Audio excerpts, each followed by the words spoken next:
Hello viewers, నమస్కారం అండి. Welcome to my channel classic Adammam. ఈరోజైతే మన వీడియోలో పాల మునక్కాయ తయారు చేసుకున్నామండి. దీనికోసం అయితే కండగలిగిన 4 మునక్కాయలు తీసుకున్నాను, 2 టమాటో, 2 ఆనియన్ తీసుకున్నాను. ముందుగా మునక్కాయలు పీసు లేకుండా కట్ చేసుకునేసి ఒక 2 సార్లు కడిగి కుక్కర్ గిన్నెలో పెట్టుకున్నానండి.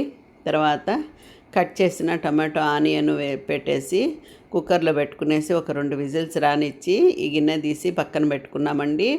తర్వాత స్టవ్ వెలిగించి కడాయి పెట్టుకొని ఒక 4 స్పూన్లు ఆయిల్ పోసుకునేసి ఆవాలు, జీలకర్ర, శనగపప్పు పోపుకు వేసుకున్నాము.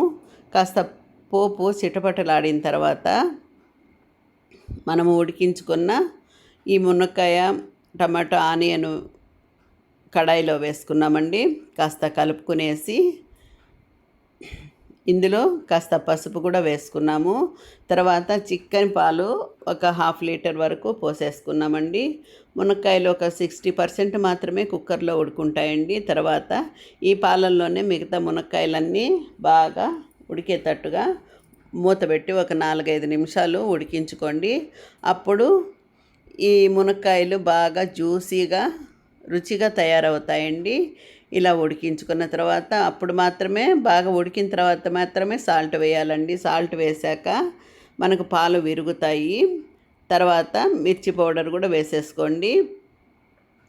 ఇప్పుడు ఈ పాలు మునక్కాయలు అంతా ముద్దగా అయ్యేటట్టు, పాలు ఎగిరి చిక్కగా అయ్యేటట్టుగా చేసుకోండి. తర్వాత కొత్తిమీర, కరివేపాకు చల్లుకునేసి మనము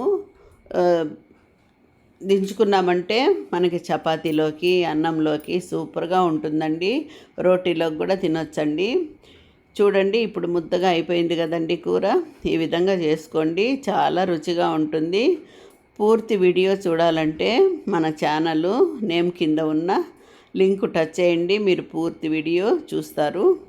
అలాగే మరిన్ని వీడియోల కోసము మన ఛానల్ సబ్స్క్రైబ్ చేసుకోండి. Thank you for watching.